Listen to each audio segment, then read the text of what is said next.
Bagaimana jika ada sebuah radio tua yang bisa memberitahukan kamu tentang masa depan, saham yang akan naik, nomor togel yang akan keluar, bahkan kapan keberuntungan itu akan datang? Tetapi setiap informasi harus dibayar dengan nyawa manusia. Selamat datang di channel Misteri Sabda Malam, tempat di mana kisah-kisah horor, misteri, dan teror gelap dari dunia yang tak terlihat kami hadirkan untuk menemani malam kalian. Jangan lupa untuk menuliskan daerah asal kalian di kolom komentar agar kami tahu cerita ini telah menyebar ke mana saja. Surabaya selalu terasa panas bagi Yogi, bukan hanya karena matahari yang menyengat, tapi juga karena hidupnya memang tak pernah benar-benar teduh. Di usia 28 tahun, ia tinggal sendirian di sebuah rumah kontrakan sempit di gang kecil dekat rel kereta api. Dinding kamarnya lembab, cat putihnya mengelupas di banyak sisi. Kipas angin tua di langit-langit berdecit pelan setiap malam, seperti hampir mau copot kapan saja. Namun di tengah kehidupan yang berantakan itu, Yogi memiliki satu keyakinan yang tidak pernah mati, yaitu saham. Baginya, dunia saham adalah pintu menuju kehidupan yang selama ini ia impikan, kebebasan, kekayaan, dan pengakuan. Ia percaya suatu hari nanti dirinya akan menjadi seorang trader sukses yang hidup dari layar monitor dan angka-angka hijau yang bergerak naik. Masalahnya adalah, keyakinan itu hampir selalu dibayar dengan kerugian. Sudah bertahun-tahun Yogi keluar masuk berbagai grup saham, mengikuti rekomendasi influencer, membeli kelas mahal dari mentor trading yang bahkan belum tentu benar-benar kaya. Hampir seluruh tabungannya habis sedikit demi sedikit di pasar modal. Kadang ia untung, namun lebih sering hancur. Bulan lalu saja ia kehilangan hampir seluruh uangnya karena membeli saham gorengan yang tiba-tiba anjlok saat pasar dibuka. Padahal semalam sebelumnya seorang influencer terkenal di media sosial meyakinkan ribuan pengikutnya bahwa saham itu akan terbang ke langit. Namun kenyataannya saham itu jatuh seperti batu dan Yogi ikut tenggelam bersamanya. Pagi itu seperti biasa ia duduk di depan laptop usang di atas meja plastik kecil dekat kasur. Rambutnya berantakan, matanya sembab karena semalaman memandangi grafik merah yang tak berhenti turun. Notifikasi demi notifikasi muncul di layar ponselnya. Tagihan pinjaman online, tagihan kartu kredit, peringatan pembayaran kontrakan, dan lain-lain. Namun Yogi hanya menatap grafik saham dengan wajah kosong. Tangannya masih sibuk menggambar garis analisa di layar, seolah ia belum kehilangan apa-apa. Di luar kamar, suara kereta melintas membuat dinding kontrakan bergetar pelan. Suara penjual bakso keliling terdengar samar dari ujung gang. Kehidupan terus berjalan seperti biasa, sementara hidup Yogi perlahan berantakan. Meski begitu, ia tidak pernah kapok. Di kepalanya selalu ada satu kalimat yang terus berulang. Satu momen saja, satu aja saham yang benar, maka hidupku akan selesai. Dan keyakinan itu terasa begitu nyata baginya. Sore harinya saat langit Surabaya mulai redup oleh mendung tipis, telepon datang dari ibunya. Kabar itu cukup sederhana, namun cukup membuat suasana kamar terasa lebih sunyi. Kakeknya yang ada di Mojowarno, daerah Jombang, meninggal dunia. Sudah lama Yogi tidak bertemu lelaki tua itu. Sejak kecil ia memang tidak terlalu dekat dengan kakeknya. Kakeknya dikenal pendiam dan lebih banyak tinggal sendirian di rumah tua peninggalan keluarga di daerah pedesaan Jombang. Rumah yang konon sudah berdiri sejak zaman kolonial. Pemakaman dilakukan keesokan harinya. Malam itu, Yogi berangkat bersama keluarganya meninggalkan Surabaya. Mobil tua milik pamannya melaju melewati jalan panjang antar kota yang basah setelah hujan. Lampu jalan memantul di aspal yang gelap seperti garis-garis kuning yang tak berujung. Sepanjang perjalanan, Yogi lebih banyak diam sambil menatap layar ponselnya. Ia masih memikirkan saham. Bahkan di tengah perjalanan menuju rumah duka, grafik-grafik merah itu terus memenuhi pikirannya. Mojowarno menyambut mereka dengan udara dingin dan aroma tanah basah khas pedesaan. Rumah kakeknya berdiri di ujung jalan kecil yang sepi, dikelilingi pohon-pohon besar yang membuat halaman tampak gelap meski lampu teras menyala. Bangunan itu tampak tua, kayunya mulai lapuk, atapnya dipenuhi lumut, dan jendelanya tinggi-tinggi seperti rumah zaman dulu. Orang-orang datang silih berganti untuk melayat. Suara doa bercampur dengan bau kopi hitam memenuhi ruangan hingga larut malam. Menjelang tengah malam saat suasana mulai sepi dan sebagian besar keluarga beristirahat, Yogi berjalan ke bagian belakang rumah. Ia memasuki kamar milik almarhum kakeknya yang sejak tadi menarik perhatiannya. Ruangan itu terasa pengap dan penuh dengan aroma kayu tua. Sebuah lemari besar berdiri di sudut ruangan. Tumpukan buku usang memenuhi meja dekat jendela. Jam dinding tua berdetak perlahan di atas pintu. Lalu mata Yogi tertuju pada sebuah benda di dekat ranjang tua, sebuah radio antik. Bentuknya berbeda dari radio biasa. Kayunya hitam mengkilap dengan ukiran aneh di bagian pinggir speaker. Tombol-tombolnya berwarna kusam seperti kuningan tua. Meski terlihat sangat tua, radio itu tampak masih terawat. Yogi mengambilnya perlahan. Debu tipis berterbangan saat ia mengangkat radio itu dari meja kecil tempatnya disimpan. Entah kenapa ia langsung menyukainya. Benda itu terlihat unik, klasik, dan memiliki kesan mahal. Sangat cocok dijadikan hiasan kamar. Yogi memutar radio itu beberapa kali sambil memperhatikan detail ukirannya. Ia bahkan sempat membayangkan radio itu diletakkan di meja dekat laptop trading miliknya di kontrakannya di Surabaya. Tanpa banyak pikir panjang, Yogi memutuskan membawa radio tua itu pulang ke Surabaya. Perjalanan kembali ke Surabaya terasa panjang dan melelahkan. Sepanjang jalan, radio tua itu berada di pangkuan Yogi, dibungkus kain tipis bekas penutup meja dari rumah kakeknya. Sesekali ia membuka sedikit kain itu hanya untuk melihat bentuknya lagi. Semakin diperhatikan, radio itu semakin terlihat menarik. Kayunya terasa halus meskipun tua. Ukiran di sekeliling speaker tampak rumit seperti dibuat dengan tangan. Di bagian bawahnya terdapat tulisan kecil yang sudah hampir pudar dimakan usia. Namun Yogi tidak terlalu peduli soal asal-usulnya. Baginya, radio itu hanyalah benda antik yang estetik. Setidaknya itu yang ia pikirkan saat ini. Surabaya menyambutnya dengan udara panas dan suara kendaraan yang tak pernah benar-benar tidur. Saat kembali memasuki kontrakannya, rasa sesak yang biasa langsung terasa kembali. Ruangan sempit itu tampak makin berantakan setelah ditinggal beberapa hari.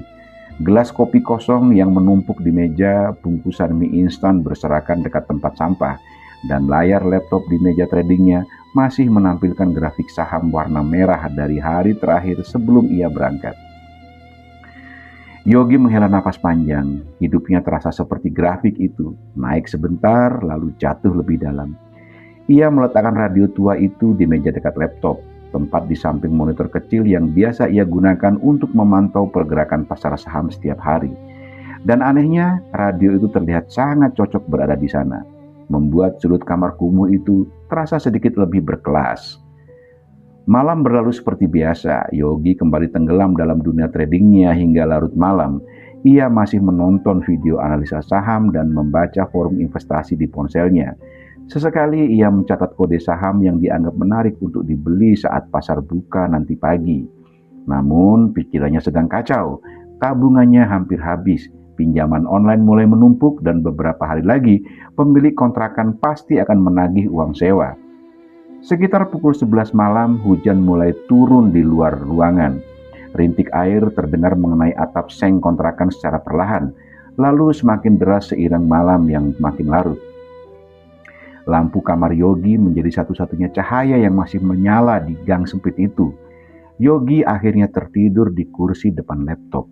Monitor saham masih menyala, grafik-grafik bergerak pelan ke dalam warna merah dan hijau, sementara suara hujan memenuhi kamar sempitnya. Entah sudah berapa lama ia tertidur ketika suara aneh membangunkannya. Kresek, kresek, kresek, kresek. Pelan, seperti frekuensi radio yang tidak mendapat sinyal. Yogi membuka matanya perlahan. Kamar terasa dingin. Sesuatu itu terdengar lagi. Kresek, kresek, kresek, kresek, kresek, kresek, kresek, kresek. Yogi mengangkat kepala dengan bingung. Pandangannya mencari-cari asal suara di tengah kamar yang remang-remang. Lalu matanya berhenti pada radio tua di atas meja. Radio itu menyala sendiri. Lampu kecil kekuningan di bagian depannya berkedip-kedip. Yogi langsung berdiri. Rasa kantuknya hilang seketika. Ia yakin tidak mencolokkan radio itu ke listrik. Bahkan kabelnya masih tergulung di belakang meja sejak ia membawanya dari Mojowarno. Namun suara kresek-kresek itu terus terdengar. Perlahan frekuensi radio mulai berubah. Samar-samar terdengar suara musik lama seperti siaran radio tahun 80-an. Suaranya pecah dari jauh, seperti datang dari tempat yang sangat jauh. Lalu, musik itu berhenti mendadak, dan seorang pria mulai berbicara. Suaranya berat, pelan, seperti suara penyiar radio di malam hari. Informasi pekan ini. Yogi kaget dan terpaku. Info saham pertama, PT Arta Mineral Nusantara, pembelian hari Selasa, pukul 9:12. Kenaikan dimulai pukul 11 siang, menyentuh batas atas hari Kamis, pukul 10:04. Bertahan 3 hari perdagangan. Yogi mengernyit bingung. Suara itu terdengar terlalu jelas untuk disebut gangguan frekuensi biasa. Namun, radio belum selesai. Beberapa detik suara kresek kembali terdengar sebelum penyiar itu melanjutkan siarannya. Info saham kedua, PT Surya Pangan Global, pembelian hari Rabu, pukul 9:30. Kenaikan dimulai pukul 1 siang. Batas atas hari Jumat, pukul 9:55. Bertahan 4 hari perdagangan. Suara itu berhenti, lalu terdengar satu kalimat terakhir. Jangan lewatkan waktunya. Kresek, kresek, kresek, kresek, kresek. Lalu suara kresek panjang memenuhi kamar dan radio itu mendadak mati. Sunyi. Hanya suara hujan dan detak jam dinding yang tersisa. Yogi berdiri diam beberapa saat, lalu ia segera mengambil kertas dan ballpoint, lalu mencatat semua yang dikatakan oleh radio itu. Ia lalu tertawa kecil. Baginya ini terasa konyol, sangat konyol. Namun rasa penasaran membuatnya duduk kembali di depan laptop. Jemarinya mulai mengetik nama 2 perusahaan yang baru saja disebutkan oleh radio itu. Dan seketika wajahnya berubah. Nama emiten itu benar-benar ada. Bahkan keduanya termasuk saham kecil yang jarang dibahas oleh orang. Yogi mulai memperhatikan layar laptopnya lebih serius. Ia membuka grafik, laporan transaksi, hingga forum diskusi saham. Tidak ada berita besar, tidak ada sentimen apapun. Semua terlihat biasa saja. Justru itu yang membuat bulu kuduknya perlahan meremang, karena radio itu memberikan informasi terlalu detail. Hari pembelian, jam kenaikan, waktu menyentuh batas atas, dan semuanya terlalu spesifik. Malam itu Yogi nyaris tidak bisa tidur. Ia terus membaca catatan kecil yang dibuatnya sambil sesekali melirik radio tua di atas meja. Namun menjelang pagi, logikanya mulai mengambil alih. Mungkin hanya kebetulan, atau mungkin seseorang sedang mempermainkan lewat frekuensi radio aneh. Yogi akhirnya memutuskan satu hal. Ia akan mencoba membeli saham itu, bukan karena percaya, hanya karena penasaran. Dan karena modalnya hampir habis, ia memutuskan membeli dalam jumlah kecil saja. Selasa pagi, Surabaya terasa lebih panas dari biasanya. Sejak subuh, Yogi sudah bangun. Ia bahkan belum sempat mandi ketika pasar pre-opening dimulai. Laptopnya menyala di atas meja kecil, ditemani kopi hitam dan buku catatan berisi informasi dari radio tua itu. Jam digital di sudut layar bergerak perlahan menuju pukul 9. Yogi terus menatap kode saham pertama, PT Arta Mineral Nusantara. Tangannya berada di atas mouse, namun pikirannya masih penuh dengan keraguan. Ia merasa bodoh. Bagaimana mungkin ia mempercayai suara dari radio tua itu? Namun di sisi lain rasa penasaran jauh lebih besar daripada logikanya. Tepat pukul 9:12, Yogi akhirnya memasukkan order pembelian kecil. Tidak banyak, hanya beberapa lot. Jumlah yang bahkan tidak cukup berarti jika benar-benar untung. Baginya itu hanya percobaan, tidak lebih. Setelah order masuk, Yogi bersandar di kursinya sambil tertawa kecil pada dirinya sendiri. Ia merasa seperti orang gila yang mengikuti bisikan benda antik. Jam terus berjalan. Pukul 9:30. Tidak terjadi apa-apa. Grafik saham bergerak datar seperti biasa. Pukul 10. Masih sepi. Yogi mulai merasa dirinya benar-benar telah membuang uang sia-sia. Ia bahkan hampir menjual kembali saham itu sebelum akhirnya urung. Dan tepat pukul 11 siang, angka di layar bergerak. Pelan, naik 1 tingkat. lalu 2. Lalu tiba-tiba volume pembelian melonjak deras. Mata Yogi membelalak tidak percaya. Grafik hijau mulai memanjang cepat di layar monitor. Transaksi masuk bertubi-tubi. Dalam hitungan menit, saham yang sejak tadi pagi itu tidur berubah menjadi liar. Yogi langsung duduk tegak, tangannya mulai dingin. Ia membuka catatan kecil di samping laptop. Jam kenaikan dimulai pukul 11 siang. Sama, persis sama. Napas Yogi mulai tidak teratur. Ia terus menatap monitor sambil mencoba mencari penjelasan logis atas apa yang sedang terjadi. Mungkin kebetulan. Ya, mungkin hanya kebetulan. Namun sepanjang hari saham itu terus naik. Dan saat pasar saham ditutup sore harinya, keuntungan kecil mulai muncul di akun trading miliknya. Malam itu Yogi hampir tidak bisa tidur. Pikirannya dipenuhi rasa penasaran dan ketakutan yang aneh. Berkali-kali ia melihat radio tua di meja dekat laptopnya. Benda itu diam, gelap, tidak menunjukkan apapun. Namun sekarang Yogi mulai melihatnya secara berbeda. Rabu pagi, Yogi kembali duduk di depan laptop lebih awal dari biasanya.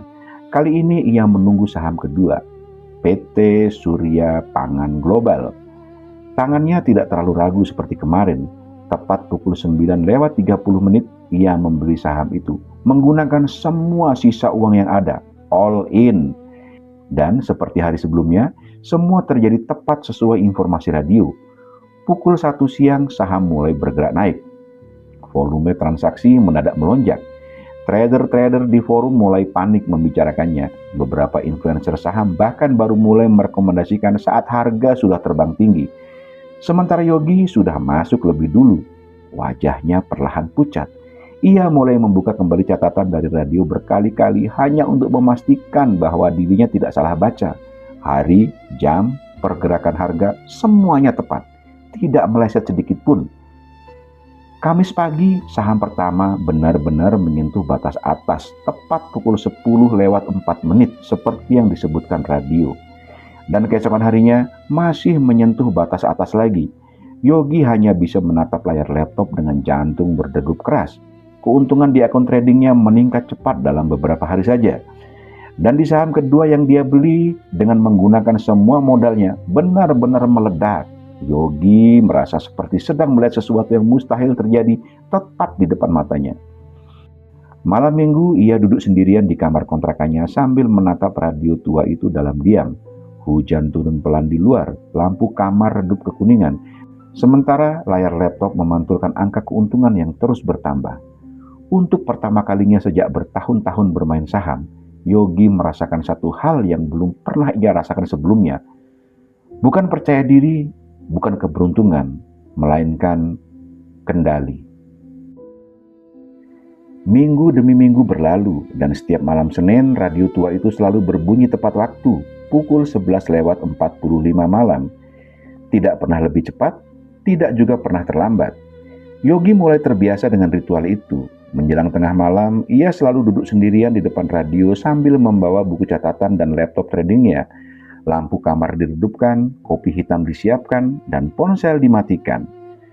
Lalu suara kresek-kresek dari radio akan terdengar. Diikuti suara penyiar tua memberikan 2 informasi saham untuk 1 minggu ke depan. Dan seperti sebelumnya, semua informasi itu selalu benar. Dan dalam waktu beberapa bulan, hidup Yogi berubah total. Kontrakan kecil di Gubeng ia tinggalkan. Kini ia tinggal di apartemen mewah di pusat Surabaya dengan jendela besar yang menghadap cahaya kota.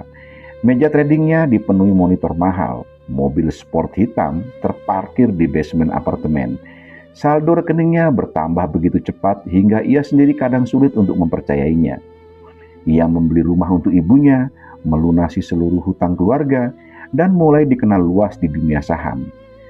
Kini ia tidak lagi memberi beberapa lot kecil. Sekali transaksi, uang miliaran rupiah bisa masuk hanya berdasarkan suara dari radio itu. Dan anehnya, radio tidak pernah salah, sekalipun. Hingga akhirnya malam itu datang, malam Senin. Seperti biasa, Yogi sudah duduk di depan radio sejak pukul 11 malam. Hujan tipis turun di luar apartemen. Cahaya kota Surabaya terlihat samar dari balik kaca jendela yang dipenuhi embun. Jam digital bergerak perlahan, 11:44. Yogi mulai bersiap membuka buku catatannya. 11.45. Sunyi. Yogi menunggu. Biasanya, pada detik pertama, suara kresek sudah terdengar. Namun malam ini tidak ada apa-apa. Radio itu diam. Lampu kecil di depannya tidak menyala. Tidak ada suara frekuensi, tidak ada siaran. Yogi mulai mengerenyit. Ia mendekatkan wajahnya ke radio itu lalu memeriksa kabelnya. Semua terlihat normal. Ia mencoba memutar tombol frekuensi berkali-kali, namun tetap tidak ada suara. Radio itu mati untuk pertama kalinya sejak ia membawanya dari Mojowarno. Yogi mencoba menenangkan dirinya sendiri. Mungkin hanya rusak. Mungkin ada bagian yang aus, namun entah mengapa dadanya mulai terasa tidak nyaman. Malam itu ia nyaris tidak tidur. Keesokan harinya pasar saham dibuka tanpa petunjuk apapun dari radio. Untuk pertama kalinya setelah berbulan-bulan, Yogi harus kembali mengandalkan analisanya sendiri. Dan bisa ditebak, hasilnya sangat buruk. Beberapa saham yang ia beli justru turun tajam. Salah satu posisi besarnya bahkan terkena auto reject bawah sebelum sempat ia jual. Kerugian ratusan juta terjadi hanya dalam satu hari. Yogi mulai panik. Selama ini ia terlalu bergantung pada radio itu tanpa sadar. Sepanjang minggu ia terus mencoba memperbaiki radio tersebut, membawanya ke teknisi elektronik tua, membuka bagian belakangnya sendiri, bahkan membeli adaptor baru. Namun tidak ada yang aneh. Bahkan menurut teknisi, radio itu seharusnya sudah lama tidak bisa menyala. Jawaban itu justru membuat Yogi semakin gelisah. Malam Senin berikutnya datang, dan untuk pertama kalinya dalam hidup, Yogi merasa takut menunggu waktu. Pukul 11 malam ia sudah duduk di depan radio. Apartemennya terasa sunyi, pendingin ruangan terasa terlalu dingin, dan jam dinding terdengar jauh lebih keras dari biasanya. Pukul 11:44. Yogi menatap radio tanpa berkedip. Pukul 11:45. Tidak ada suara. Lalu pukul 11:50. Masih sunyi. Pukul 12:10. Radio tetap diam seperti benda mati biasa. Perlahan wajah Yogi berubah pucat. Untuk pertama kalinya sejak semua keberhasilan itu dimulai, ia benar-benar merasa kehilangan sesuatu yang jauh lebih penting daripada uang. 2 minggu tanpa suara radio membuat hidup Yogi mulai berantakan. Pasar saham yang dulu terasa mudah, kini berubah seperti jebakan yang menyesakkan. Hampir semua posisi yang ia ambil berakhir merah. Keuntungan besar yang selama ini ia banggakan perlahan terkikis sedikit demi sedikit. Dan yang paling parah, Yogi mulai kehilangan kepercayaan diri. Untuk pertama kalinya setelah sekian lama, ia kembali merasakan ketakutan yang dulu selalu menghantuinya saat masih tinggal di kontrakan kecil di Gang Gubeng. Takut miskin lagi, takut semuanya hilang.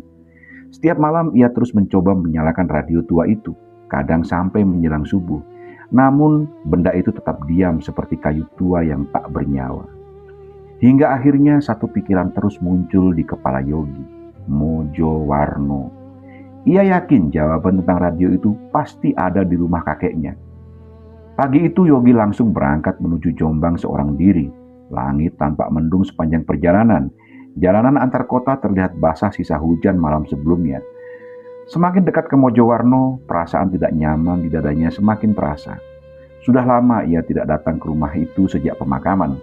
Dan entah kenapa, kali ini rumah tua peninggalan kakeknya terasa seperti menyimpan sesuatu yang selama ini sengaja disembunyikan.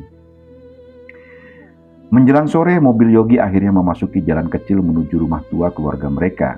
Rumput liar mulai tumbuh tinggi di halaman depan. Pohon mangga tua di samping rumah bergoyang pelan tertiup angin sore. Bangunan itu tampak semakin kusam dibanding terakhir kali ia datang. Namun Yogi sedikit terkejut melihat pintu rumah sudah terbuka. Seorang pria tua sedang menyapu halaman depan. Tubuhnya kurus, kulitnya gelap terbakar matahari. Rambutnya hampir seluruhnya memutih. Pria itu menghentikan sapunya saat melihat mobil Yogi masuk. Pak Dayat, Yogi masih mengenalnya. Samar-samar dulu pria itu memang sering membantu kakeknya mengurus kebun dan menjaga rumah. Mas Yogi, ucap lelaki tua itu pelan sambil mendekat. Yogi mengangguk kecil. Pak Dayat lalu membantu membawakan tas tanpa banyak bicara. Wajahnya tampak lelah dan lebih tua dari yang Yogi ingat. Rumah ini masih saya bersihkan seminggu sekali, Pak Yogi, katanya pelan saat mereka masuk ke teras. Yogi hanya mengangguk kecil sambil melihat keadaan rumah. Aroma kayu tua dan debu langsung terasa begitu pintu dibuka penuh. Cahaya sore masuk redup melalui jendela-jendela tinggi yang sebagian masih tertutup tirai lama. Bapak sampean dulu nggak pernah suka kalau rumah ini terlalu lama kosong, lanjut Pak Dayat. Kalimat itu membuat Yogi sedikit menoleh. Ada orang lain yang pernah datang ke sini setelah kakek meninggal? Tanya Yogi. Pak Dayat menggeleng. Tidak ada, jawabnya singkat. Namun entah kenapa nada suaranya terdengar aneh. Mereka berjalan melewati lorong rumah yang sunyi. Langkah kaki mereka menggema pelan di lantai kayu tua. Sesampainya di ruang tengah, Pak Dayat berhenti. Kalau mau istirahat dulu, kamar di belakang sudah saya bersihkan, katanya. Namun Yogi tidak pernah benar-benar datang untuk beristirahat. Pikirannya hanya tertuju pada satu hal, radio itu dan asal-usulnya. Menjelang maghrib setelah Pak Dayat sibuk di dapur belakang membuat kopi, Yogi berjalan menuju kamar mendiang kakeknya. Kamar itu masih sama seperti terakhir kali ia lihat. Lemari besar di sudut ruangan, jam dinding tua, meja kecil dekat jendela.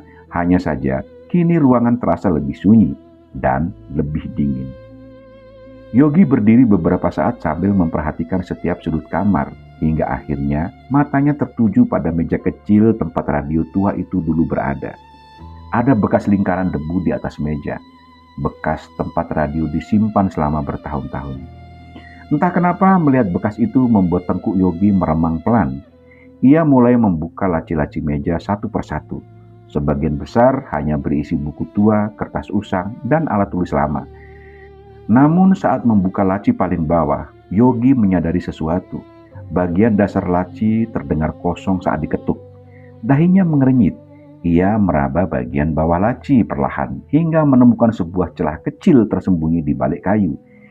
Dengan susah payah ia menarik lapisan kayu tipis itu dan di dalamnya terdapat sebuah buku tua berwarna coklat gelap yang hampir hancur dimakan usia. Buku harian. Tangan Yogi mulai terasa dingin saat membuka perlahan. Tulisan tangan kakeknya memenuhi halaman-halaman kusam itu. Awalnya isi buku itu hanya tentang kehidupan biasa, tentang gagal panen, tentang utang, tentang masa sulit saat masih muda. Namun semakin ke belakang, isi tulisannya mulai berubah aneh. Yogi membaca lebih cepat, dan perlahan wajahnya mulai pucat. Kakeknya ternyata menemukan radio itu pada tahun 1967 dari seorang pedagang tua di pelabuhan Surabaya. Sama seperti dirinya, awalnya sang kakek juga menganggap radio itu hanya barang antik biasa. Hingga suatu malam radio itu berbunyi sendiri dan memberikan informasi harga gula, hasil panen, hingga peluang bisnis yang selalu benar. Berkat radio itulah kakeknya perlahan menjadi kaya raya, membeli kebun tebu, membangun pabrik gula, dan memiliki tanah di mana-mana. Semua berasal dari informasi radio itu. Namun di salah satu halaman terakhir, tulisan tangan kakeknya berubah kacau. Banyak coretan, banyak noda hitam, seperti bekas tinta yang tumpah. Dan disitulah Yogi membaca sesuatu yang membuat nafasnya tertahan. Radio tidak memberi keuntungan secara cuma-cuma. Ada harga yang harus dibayar. Tangan Yogi mulai gemetar. Ia membalik halaman berikutnya. Setiap tahun pada purnama bulan ke-7, radio meminta tumbal. Mata Yogi terbelalak. Tulisan berikutnya semakin berantakan. Jika tidak diberi tumbal, maka radio akan diam. Dan semua yang diberikannya akan mulai diambil kembali. Keringat dingin mulai muncul di pelipis Yogi. Ia membaca halaman terakhir dengan nafas tidak teratur. Darah manusia menjaga siaran tetap hidup. Angin sore tiba-tiba masuk dari sela jendela tua dan membuat halaman buku bergerak sendiri. Dan saat itulah selembar foto hitam putih jatuh dari tengah buku harian itu. Yogi mengambilnya perlahan. Foto lama menampilkan kakeknya berdiri di depan pabrik gula tua bersama beberapa pekerja. Mata Yogi langsung tertuju pada satu hal. Di meja belakang foto itu terlihat radio tua yang kini berada di apartemennya di Surabaya. Malam turun perlahan di Mojowarno. Angin dingin mulai masuk melalui sela-sela jendela rumah tua itu. Dari kejauhan terdengar suara serangga malam bercampur gesekan ranting pohon yang tertiup angin. Namun di dalam kamar kakeknya, Yogi masih membeku di tepi ranjang sambil memegang buku harian tua itu. Pikirannya kacau, kalimat demi kalimat yang ditulis kakeknya terus terngiang di kepalanya. Tumbal, darah manusia, radio akan diam. Semua terdengar seperti cerita orang gila. Namun masalahnya adalah, radio itu memang nyata, dan semua informasi saham yang diberikannya juga nyata. Selama ini Yogi mungkin masih bisa mencari penjelasan logis tentang bagaimana radio itu bekerja. Namun setelah membaca buku harian itu, untuk pertama kalinya ia mulai merasa takut menyentuh benda itu. Pintu kamar tiba-tiba diketuk pelan. Yogi tersentak. Pak Dayat berdiri di depan pintu sambil membawa secangkir kopi hitam panas. Agak dingin kalau malam di sini, Pak Yogi, ucap lelaki tua itu pelan. Biasanya almarhum kakek suka minum kopi kalau sebelum tidur. Yogi menerima cangkir kopi itu tanpa banyak bicara. Sebelum pergi, Pak Dayat sempat melirik buku tua di tangan Yogi. Tatapan lelaki tua itu berubah sejenak, seperti mengenali sesuatu. Pak Yogi sudah menemukannya, katanya pelan. Jantung Yogi langsung berdegup lebih cepat. Pak Dayat tidak tampak terkejut. Justru seolah-olah sudah tahu buku itu ada. Yogi perlahan berdiri. Pak Dayat tahu soal radio itu? Suasana mendadak sunyi. Pak Dayat tidak langsung menjawab. Ia hanya menatap lantai beberapa detik sebelum akhirnya menghela nafas panjang. Dulu saya pernah diminta kakek sampean menguburkan sesuatu di belakang pabrik gula, katanya pelan. Bulu kuduk Yogi langsung meremang. Sesuatu apa, Pak Dayat? Pak Dayat menggeleng pelan. Saya tidak pernah berani bertanya, Pak Yogi. Wajah lelaki tua itu tampak berubah pucat. Sejak itu kakek sampean berubah. Kayak mendadak, tapi makin lama makin pendiam. Yogi menatap tajam wajah tua di depannya. Pak Dayat tahu soal tumbal? Pertanyaan itu membuat ruangan terasa dingin. Pak Dayat perlahan mengangkat wajahnya. Dan untuk pertama kalinya sejak Yogi datang, raut takut terlihat jelas di mata lelaki tua itu. Jangan teruskan milik itu, Mas Yogi. Kalimat itu diucapkan sangat pelan, nyaris seperti bisikan. Kalau memang radio itu sudah berhenti, biarkan saja. Yogi terdiam, namun pikirannya justru semakin kacau, karena berbeda dengan Pak Dayat. Yogi tahu persis apa yang akan hilang jika radio itu benar-benar berhenti selamanya. Uang, kekayaan, semua yang sudah ia bangun, dan yang paling membuatnya takut, kehidupan lamanya kembali miskin terasa jauh lebih menyeramkan bagi Yogi daripada cerita tumbal apapun. Malam semakin larut, Pak Dayat akhirnya tidur di kamar depan, sementara Yogi masih duduk sendiri membaca isi buku harian kakeknya sampai tengah malam. Semakin banyak ia membaca, semakin jelas pola yang terjadi. Radio itu selalu meminta tumbal setahun sekali, dan setiap kali tumbal diberikan, radio akan kembali berbunyi seperti biasa. Ada beberapa halaman yang hilang dari buku harian itu, namun satu bagian masih tersisa cukup jelas. Purnama bulan ke-7. Darah harus diberikan sebelum tengah malam.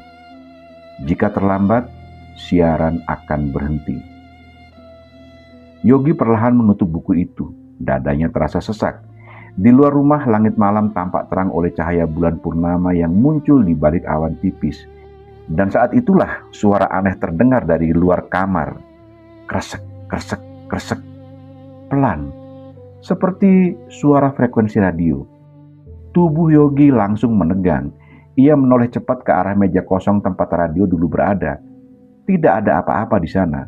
Namun suara itu terdengar lagi. Kresek, kresek, kresek. Jantung Yogi berdetak semakin kencang. Perlahan ia berdiri lalu berjalan keluar kamar mengikuti suara itu. Lorong rumah tampak gelap dan sunyi. Lampu tua di ruang tengah berkedip pelan. Suara frekuensi itu kini terdengar berasal dari arah belakang rumah. Yogi melangkah semakin pelan. Lantai kayu tua berderit setiap kali diinjak. Hingga akhirnya ia tiba di pintu belakang yang sedikit terbuka. Angin malam langsung menerpa wajahnya. Dan di halaman rumah belakang itu, di bawah cahaya bulan purnama, Yogi melihat Pak Dayat berdiri diam menghadap sumur tua. Lelaki tua itu tidak bergerak sedikit pun, hanya berdiri membelakangi rumah, sementara suara kresek-kresek radio terdengar dari arah sumur gelap di depannya. Yogi berdiri terpaku di depan pintu belakang rumah. Angin malam terasa dingin menusuk kulit. Cahaya bulan purnama membuat halaman belakang rumah tampak pucat dan sunyi. Sementara itu, Pak Dayat masih berdiri membelakangi rumah di dekat sumur tua. Tidak bergerak, tidak juga bersuara. Hanya suara kresek-kresek samar seperti frekuensi radio rusak yang terdengar dari arah sumur gelap di depannya. "Pak Dayat?" panggil Yogi pelan. Lelaki tua itu perlahan menoleh, wajahnya pucat. Matanya tampak kosong seperti orang yang baru bangun tidur. Namun yang membuat Yogi merinding adalah satu hal. Pak Dayat membawa radio tua itu di tangannya. Radio yang seharusnya berada di apartemennya di Surabaya. Nafas Yogi langsung tercekat. Beberapa detik mereka hanya saling diam di bawah cahaya bulan. Lalu Pak Dayat berjalan perlahan mendekat sambil memegang radio itu erat-erat. "Saya sudah bilang," suaranya berat dan pelan. "Benda ini jangan diteruskan lagi." Yogi mundur satu langkah. Pikirannya kacau. Ia yakin 100% radio itu tadi tidak dibawanya ke Mojowarno. Radio itu masih berada di apartemennya di Surabaya. Namun kini benda itu ada di depan matanya, lengkap dengan goresan dan ukiran yang sama. "Kakekmu dulu juga begitu. Awalnya takut, lama-lama tidak bisa lepas," kata Pak Dayat lirih. Suara frekuensi radio semakin jelas. Kresek, kresek, kresek, kresek, kresek. Lampu kuning di bagian depan radio mulai berkedip redup. Yogi menatap benda itu tanpa berkedip. Dan untuk pertama kalinya sejak semua ini dimulai, ia benar-benar merasa benda itu hidup. Pak Dayat perlahan menyerahkan radio itu kepada Yogi.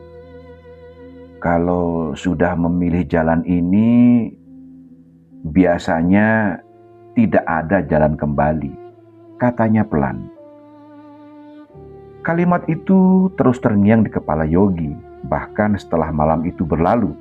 Pagi harinya Yogi pulang ke Surabaya dengan wajah kusut dan pikiran jauh lebih berat dibandingkan saat datang. Di kursi belakang mobilnya, radio itu kembali berada di sana, diam, gelap, seolah tidak pernah berpindah tempat dengan cara mustahil. Sepanjang perjalanan, Yogi terus mencoba meyakinkan dirinya bahwa semua ini tidak masuk akal. Namun setiap kali mengingat isi buku harian kakeknya, dadanya kembali terasa sesak. Beberapa hari berikutnya menjadi hari-hari terburuk dalam hidupnya. Pasar saham terus bergerak melawan semua keputusan Yogi. Kerugian demi kerugian datang tanpa henti. Beberapa posisi miliaran rupiah miliknya ambruk dalam waktu singkat. Partner bisnis mulai mempertanyakan kemampuan Yogi. Grup investor yang dulu memujanya kini mulai membicarakan kegagalannya. Dan yang paling membuat Yogi panik, gaya hidup mewahnya mulai terasa seperti jebakan. Tagihan apartemen, cicilan mobil sport, properti, pajak, semuanya membutuhkan uang dalam jumlah besar. Sementara keuntungan yang dulu datang begitu mudah, kini hilang total. Yogi mulai sulit tidur, matanya menghitung, tubuhnya kurus dan emosinya semakin tidak stabil. Namun setiap malam Senin ia tetap duduk menunggu radio itu, berharap suara penyiar tua kembali muncul.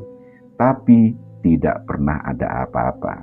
Hingga akhirnya malam purnama bulan ke-7 datang. Langit Surabaya malam itu tampak sangat tenang. Bulan bulat sempurna menggantung di atas kota seperti mata raksasa yang mengawasi. Yogi duduk sendirian di apartemennya. Di depannya tergeletak buku harian kakeknya yang sudah mulai kusut. karena terus dibaca berulang-ulang. Tatapannya berhenti pada satu kalimat, darah manusia menjaga siaran tetap hidup. Yogi menutup matanya kuat-kuat. Ia mencoba melawan pikirannya sendiri. Ini gila ini. Ia bukan pembunuh. Namun beberapa menit kemudian pikirannya kembali dipenuhi bayangan lain. Kehilangan semuanya, kembali miskin, kembali hidup di kontrakan sempit, kembali menjadi orang gagal, dan ketakutan itu terasa lebih besar daripada rasa bersalah. Menjelang tengah malam, Yogi akhirnya keluar dari apartemen. Mobil hitamnya melaju pelan menyusuri jalan-jalan kota Surabaya yang mulai sepi. Wajah Yogi terlihat pucat di balik kemudi. Tangannya bergetar. Tangannya gemetar. Nafasnya tidak teratur. Namun, mobil itu terus berjalan hingga akhirnya berhenti di kawasan pinggiran kota yang gelap dan kumuh. Beberapa gelandangan terlihat tidur di bawah jembatan beton. Yogi duduk diam cukup lama di dalam mobil sambil menatap mereka. Jantungnya berdetak sangat keras. Ia masih berharap dirinya bisa membatalkan semua ini. Di luar kaca mobil, beberapa gelandangan masih tertidur di bawah jembatan dengan tubuh terbungkus kardus dan kain lusuh. Lampu jalan berkedip-redup, membuat bayangan di sekitar tampak bergerak pelan. Yogi menatap mereka lama dan perlahan, sesuatu di dalam dirinya mulai berubah. Ia mulai mencari pembenaran untuk dirinya sendiri. Toh mereka tidak punya keluarga, tidak punya masa depan, tidak ada yang peduli jika mereka hilang. Pikiran-pikiran itu terus berputar di kepala Yogi seperti racun yang perlahan terasa masuk akal. Baginya saat itu, gelandangan adalah manusia paling cocok untuk dijadikan tumbal, tidak berguna bagi siapapun, dan tidak akan dicari oleh siapapun. Yogi memejamkan mata beberapa detik, lalu membuka pintu mobil. Malam itu, di bawah cahaya bulan purnama dan suara sungai yang mengalir pelan di bawah jembatan, Yogi kehilangan sisa nuraninya untuk pertama kali. Dan keesokan paginya, Surabaya tetap sibuk seperti biasa. Orang-orang berangkat kerja, kemacetan memenuhi jalan raya, pedagang kaki lima mulai membuka lapak mereka. Dan di salah satu siaran berita pagi, muncul kabar singkat tentang penemuan mayat lelaki tanpa identitas mengapung di bawah jembatan. Diduga korban kekerasan. Malam Senin berikutnya, radio itu kembali berbunyi, tepat pukul 11:45. Sama seperti dulu, suara kresek-kresek pertama terdengar, tubuh Yogi langsung menegang. Lampu kecil di radio menyala redup kekuningan, dan suara tua itu kembali terdengar seolah tidak pernah berhenti. Informasi pekan ini. Tangan Yogi gemetar saat membuka buku catatan, namun kali ini ia tidak lagi merasa takut. Yang ia rasakan justru kelegaan luar biasa.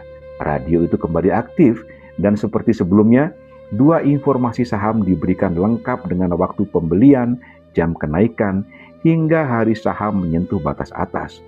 Semua terdengar jelas, semua terdengar normal, seolah radio itu tidak pernah meminta apapun. Dan sekali lagi, seluruh informasi itu benar. Dalam hitungan minggu, kerugian Yogi langsung tertutup. Bahkan keuntungan yang ia dapatkan jauh lebih besar dibanding sebelumnya. Saham-saham yang disebut radio bergerak nyaris tidak masuk akal.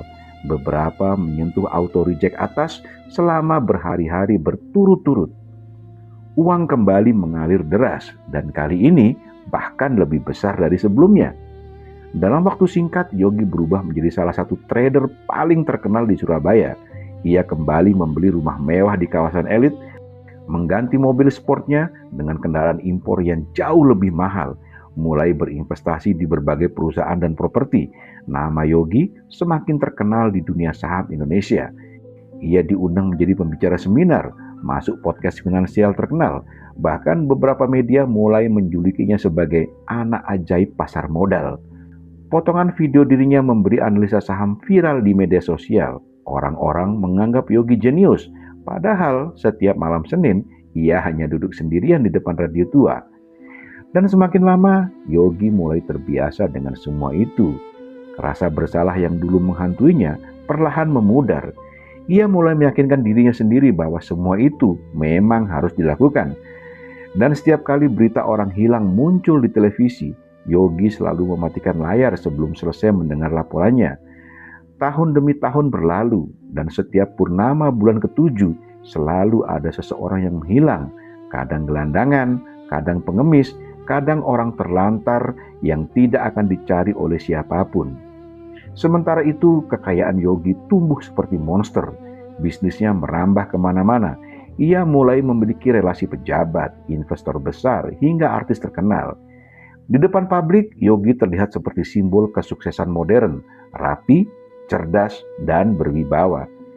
Namun tidak ada yang tahu bahwa setiap miliar rupiah yang ia miliki selalu datang bersama bau darah yang tidak pernah benar-benar hilang dari hidupnya. Dan radio itu masih terus berbunyi setiap malam Senin. Setia seperti sahabat lama yang tak pernah mengecewakan. Waktu berjalan tanpa terasa. 7 tahun berlalu sejak malam pertama Yogi mendengar suara dari radio tua itu. Dan selama 7 tahun itu pula, tidak pernah sekalipun radio salah memberikan informasi. Kini Yogi bukan lagi pemuda miskin penghuni kontrakan sempit di Gubeng. Namanya sudah dikenal luas di dunia investasi Indonesia. Wajahnya sering muncul di media bisnis, cuplikan seminar sahamnya beredar di mana-mana. Bahkan banyak orang mulai menyebutnya sebagai oracle pasar modal. Yogi menikmati semua itu, rumah mewah, mobil mahal, pengawal pribadi, relasi pejabat dan pengusaha besar. Hidupnya terasa sempurna.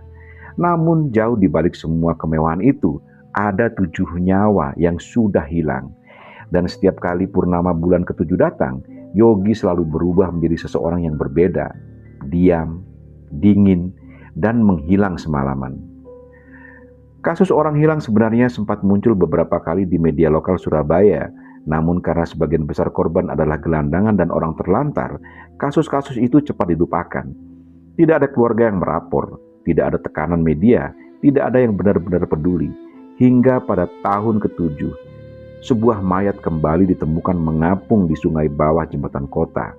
Tubuhnya penuh luka, seperti korban-korban sebelumnya. Identitasnya sulit dikenali. Namun kali ini ada sesuatu yang berbeda. Polisi menemukan pola. Semua korban ditemukan di periode waktu yang hampir sama setiap tahun. Dan sebagian besar lokasi penemuan mayat berada tidak terlalu jauh dari kawasan tempat Yogi biasa beraktivitas. Kasus itu akhirnya jatuh ke tangan seorang detektif senior bernama Ahmad Haris. Pria berusia 40 tahun itu dikenal tenang dan teliti. Wajahnya tampak lelah karena terlalu sering bekerja lembur. Ia bukan tipe polisi yang percaya cerita mistis atau teori aneh. Baginya, setiap pembunuhan selalu punya pola. Dan pola itulah yang mulai menarik perhatiannya. Malam itu Haris duduk sendirian di ruang kerjanya sambil memandangi papan penuh foto korban. 7 korban, 7 tahun, periode waktu yang sama. Tangannya perlahan menempelkan satu foto terbaru ke papan investigasi. Lalu matanya berhenti pada sebuah catatan kecil dari laporan saksi. Mobil hitam mewah terlihat di sekitar lokasi malam kejadian. Haris mengerenyit karena laporan serupa ternyata muncul di 2 kasus sebelumnya. Mobil hitam, pria rapi, datang malam hari, dan selalu menghilang sebelum mayat ditemukan.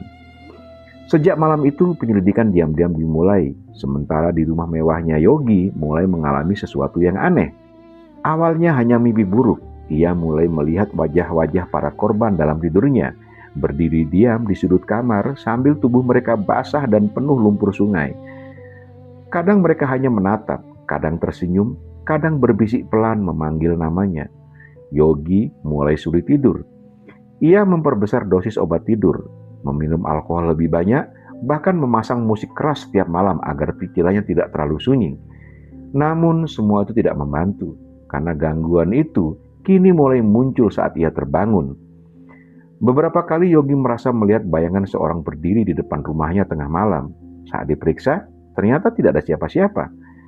Kadang radio berbunyi sendiri di luar jadwal, hanya suara kresek-kresek panjang, tanpa siaran. Hujan turun deras di Surabaya malam itu. Air membasahi kaca jendela ruang kerja Ahmad Haris, sementara pria itu masih duduk sendirian di depan tumpukan berkas kasus orang hilang yang belum terpecahkan. Lampu ruang remang, asbak rokok penuh, dan papan investigasi di dinding kini dipenuhi foto korban yang tersusun rapi berdasarkan tahun. 7 korban, 7 tahun. Semua ditemukan dalam kondisi mengenaskan, dan semuanya meninggal di waktu yang sama, purnama bulan ke-7. Awalnya Haris menganggap itu hanya kebetulan, namun semakin lama ia mempelajari laporan-laporan lama, pola itu terasa terlalu rapi untuk diabaikan.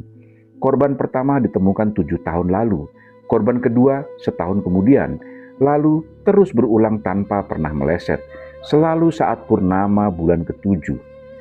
Dan yang membuat Haris semakin yakin, malam kematian para korban selalu berdekatan dengan pergerakan besar saham tertentu di pasar modal. Hal aneh yang awalnya tidak masuk akal. Namun, semakin dipelajari, semakin terasa ada hubungan tersembunyi di balik semua itu. Haris berdiri pelan dari kursinya, lalu mendekati papan investigasi.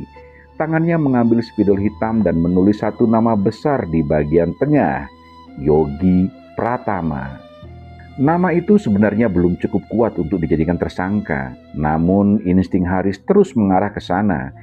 Terlalu banyak kebetulan yang terasa tidak wajar. Mobil Yogi beberapa kali tertangkap CCTV di sekitar lokasi korban sebelum mayat ditemukan.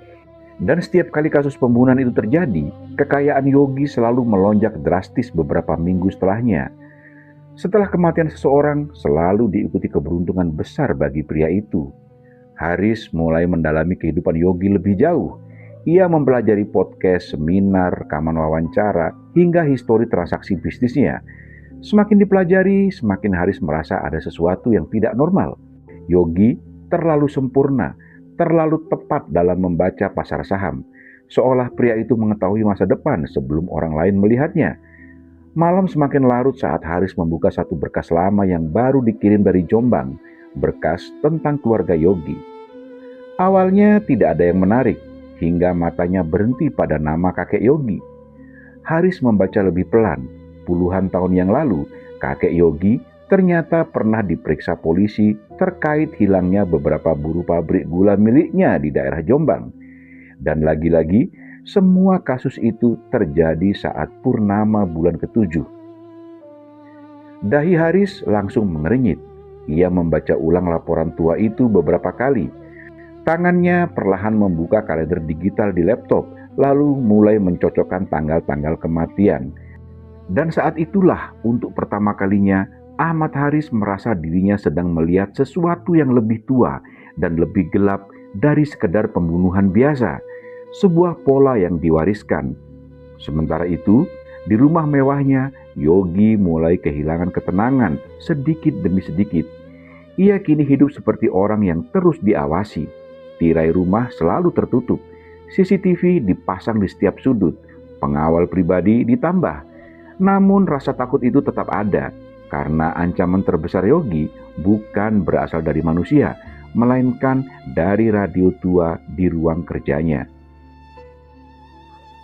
Sejak beberapa bulan terakhir, hidup Yogi berubah menjadi penuh ketakutan. Ia mulai merasa diawasi kemanapun ia pergi. Saat keluar seminar, ia merasa ada mobil yang mengikuti dari belakang. Saat makan di restoran, ia beberapa kali melihat wajah yang sama muncul di tempat yang berbeda. Bahkan ketika berada di rumah sendiri, Yogi tetap merasa tidak aman. Namun ancaman terbesar sebenarnya bukan polisi, melainkan waktu. Purnama bulan ke-7 semakin dekat. Dan Yogi tahu persis apa yang akan terjadi jika malam itu terlewat tanpa tumbal. Radio akan diam, lalu semua keberuntungan yang selama ini menopang hidupnya perlahan akan runtuh seperti dulu.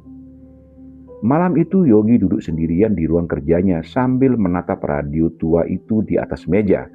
Lampu ruangan redup, layar monitor saham menampilkan angka-angka merah. Sementara hujan tipis turun di luar rumah mewahnya. Sudah 7 tahun radio itu bersamanya. 7 tahun penuh dengan keuntungan. 7 tahun penuh dengan darah. Dan anehnya, radio itu tidak pernah benar-benar meminta apapun. Tidak pernah memerintah, tidak pernah mengancam. Radio itu hanya berhenti berbunyi jika tumbal tidak diberikan tepat waktu. Selebihnya, semua keputusan selalu datang dari Yogi sendiri. Dan kemungkinan itulah yang paling mengerikan, karena artinya selama ini bukan radio yang berubah menjadi monster, melainkan dirinya sendiri. Sementara itu di tempat lain, Detektif Ahmad Haris akhirnya sampai pada kesimpulan penting dalam penyelidikannya. Semua pembunuhan selalu terjadi saat purnama bulan ke-7, dan malam itu bulan penuh kembali muncul. Haris berdiri di depan papan investigasi di ruangan briefing bersama beberapa anggota pilihannya. Foto-foto korban memenuhi dinding, benang merah menghubungkan tanggal kematian, lokasi penemuan mayat, dan jejak keberadaan Yogi selama 7 tahun terakhir. Suasana ruangan terasa tegang. Dia pasti bergerak malam ini, ucap Haris pelan. Semua anggota dia mendengarkannya. Kita belum punya cukup bukti untuk menangkapnya sekarang. Tapi kalau teori kita benar, malam ini dia seharusnya akan mencari korban lagi. Seorang anggota bertanya pelan, lalu targetnya siapa, Pak? Haris mengeleng. Korban sebelumnya mayoritas gelandangan dan orang telantar. Dia memilih orang-orang yang tidak akan cepat dicari. Ruangan kembali sunyi. Hujan terdengar pelan di luar kantor polisi. Haris lalu memulai membagi tim. Sebagian ditempatkan di daerah kolong jembatan, sebagian menyisir kawasan kumuh pinggiran kota, dan satu tim khusus yang akan mengikuti pergerakan Yogi secara diam-diam. Malam itu mereka tidak sedang mencari pembunuh biasa. Semua orang di ruangan itu bisa merasakannya, karena semakin dalam mereka menyelidiki kasus ini, semakin terasa ada sesuatu yang salah di balik semuanya. Menjelang tengah malam, Yogi akhirnya keluar dari rumahnya. Mobil hitam mewah itu melaju perlahan membelah jalanan Surabaya yang basah oleh hujan. Wajah Yogi tampak pucat di balik kemudi. Matanya lelah, tangannya gemetar. Namun mobil itu terus berjalan. Sementara beberapa ratus meter di belakangnya, mobil Ahmad Haris mengikuti dalam gelap tanpa lampu jauh. Dia bergerak, ucap salah satu anggota pelan melalui radio komunikasi. Haris menatap lurus ke depan. Mobil Yogi kini mulai memasuki kawasan pinggir kota yang sepi dan minim penerangan. Daerah yang sama seperti beberapa lokasi hilangnya korban sebelumnya. Perasaan tidak nyaman mulai muncul di dada Haris. Instingnya mengatakan malam ini sesuatu akan terjadi. Hujan mulai reda saat mobil Yogi memasuki kawasan bawah jembatan di pinggiran kota Surabaya. Daerah itu nyaris gelap total. Hanya beberapa lampu jalan redup yang masih menyala di antara genangan air dan tumpukan sampah. Di bawah beton jembatan, beberapa gelandangan terlihat tidur beralaskan kardus dengan tubuh menggigil kedinginan. Mobil Yogi berhenti perlahan. Mesin tetap menyala. Yogi duduk diam beberapa saat sambil menatap ke daerah bawah jembatan melalui kaca depan. Dadanya terasa sesak. Sudah 7 tahun, 7 malam purnama, 7 nyawa. Dan setiap tahun, perasaan sebelum melakukannya selalu sama. Takut, mual, namun tetap dilakukan. Karena hidup mewah yang ia bangun sudah terlalu besar untuk dilepaskan. Perlahan Yogi melirik kursi sebelah. Radio tua itu berada di sana, diam, gelap. Namun entah kenapa keberadaannya terus menyesakkan seluruh isi mobil. Beberapa saat kemudian Yogi membuka pintu dan turun. Langkahnya pelan menuruni jalan beton menuju bawah jembatan. Sementara itu dari kejauhan mobil Ahmad Haris berhenti tanpa suara. Semuanya siap? Bisik salah satu anggota lewat alat komunikasi. Haris mengangguk kecil sambil terus memperhatikan Yogi dari balik hujan tipis.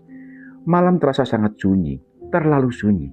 Yogi berjalan mendekati seseorang gelandangan tua yang sedang tidur sendirian di sudut beton jembatan. Pria itu tampak kurus dan lemah. Tubuhnya tertutup jaket lusuh basah oleh udara malam. Yogi berdiri beberapa detik di depannya. Tatapannya kosong, seolah ia sedang berusaha mematikan sisa kemanusiaannya yang tersisa. Lalu perlahan tangannya bergerak masuk ke saku mantel. Dan saat itulah, "Polisi, jangan bergerak!" Suara teriakan memecah malam.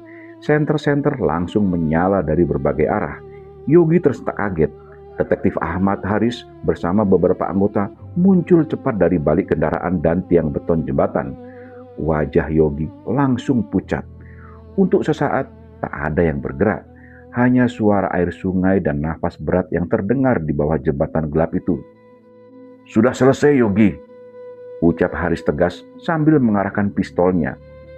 Yogi mundur perlahan. Tatapannya liar. "Turunkan tanganmu." Namun, sebelum siapapun sempat bergerak lebih jauh, suara aneh mendadak terdengar dari arah mobil Yogi. Kresek, kresek, kresek, kresek, kresek.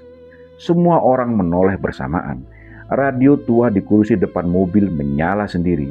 Lampu kecil kekuningan di bagian depannya berkedip-redup di tengah gelap malam. Kresek, kresek, kresek, kresek, kresek. Lalu, frekuensi itu terdengar makin keras. Beberapa anggota polisi saling berpandangan bingung. Lalu, penyiar tua itu terdengar untuk terakhir kalinya. "Siaran berakhir." Radio menyala terang sesaat, lalu mati total. Bersama dengan itu, Yogi mendadak jatuh berlutut di tanah. Tubuhnya gemetar hebat, wajahnya pucat seperti kehilangan seluruh darah. Dan untuk pertama kalinya sejak bertahun-tahun, ia menangis. Bukan karena tertangkap, melainkan karena ia tahu semuanya telah benar-benar selesai. Beberapa bulan kemudian, kasus Yogi menjadi berita besar di seluruh Indonesia. Media membicarakan tentang trader sukses yang ternyata terlibat serangkaian pembunuhan misterius selama bertahun-tahun. Namun polisi tidak pernah menemukan motif yang benar-benar masuk akal. Karena tidak ada siapapun yang percaya ketika Yogi terus bercerita tentang radio tua yang bisa meramal saham. Radio itu sendiri menghilang tanpa jejak dari barang bukti, tidak pernah ditemukan lagi. Sebagian menganggap Yogi gila, sebagian menganggapnya hanya pembunuh serakah. Beberapa bulan setelah penangkapan Yogi, kasus itu perlahan mulai dilupakan. Media berhenti memberitakan, orang-orang mulai kehilangan ketertarikan, dan dunia saham kembali berjalan seperti biasa. Hanya sedikit orang yang masih mengingat nama Yogi Pratama, trader jenius yang jatuh menjadi pembunuh berantai. Namun ada satu hal yang tidak pernah ditemukan oleh polisi, radio tua itu. Benda tersebut hilang begitu saja tanpa jejak dari daftar barang bukti. Tak ada yang tahu kemana perginya. Hingga suatu sore yang mendung di Surabaya, sebuah pasar loak tua di pinggiran kota tampak ramai oleh suara pedagang dan pembeli. Barang-barang bekas menumpuk di mana-mana, kipas rusak, televisi tabung, jam tua, mesin tik berkarat, dan di salah satu sudut lapak paling belakang tergeletak sebuah radio kayu tua yang penuh dengan debu. Bentuknya kuno, ukirannya aneh, dan lampu kecil di bagian depannya tampak kusam dimakan usia. Seorang pemuda kurus dengan jaket lusuh berhenti di depan lapak itu. Matanya sembab, wajahnya lelah, dan jemarinya terus gelisah memainkan korek api kosong di saku celananya. Sudah berbulan-bulan hidupnya hancur karena judi slot dan togel online. Motor habis digadaikan, uang kerja lenyap. Bahkan ia baru saja diusir dari kontrakannya karena menunggak sewa. Namun anehnya, ia masih percaya suatu hari keberuntungan itu akan datang. Pemuda itu mengambil radio tua tersebut perlahan. "Kalau mau, ambil saja, itu murah kok harganya," kata pedagang sambil sibuk membereskan barang lainnya. Pemuda itu tersenyum kecil. Entah kenapa ia merasa radio itu menarik. Mungkin cocok buat hiasan kamar kos barunya nanti, kalau ia sudah punya uang lagi. Langit sore semakin gelap, hujan mulai turun tipis di luar pasar loak. Dan tepat saat pemuda itu hendak meletakkan radio kembali, lampu kecil di bagian depan radio tiba-tiba menyala redup. Kresek, kresek, kresek, kresek, kresek. Tubuh pemuda itu langsung diam. Suara frekuensi samar terdengar dari speaker tua, lalu perlahan suara lelaki tua muncul dari dalam radio. "Apa kamu ingin tahu nomor togel yang keluar besok? Apa kamu ingin tahu kapan skater akan turun?" Pemuda itu terbelalak.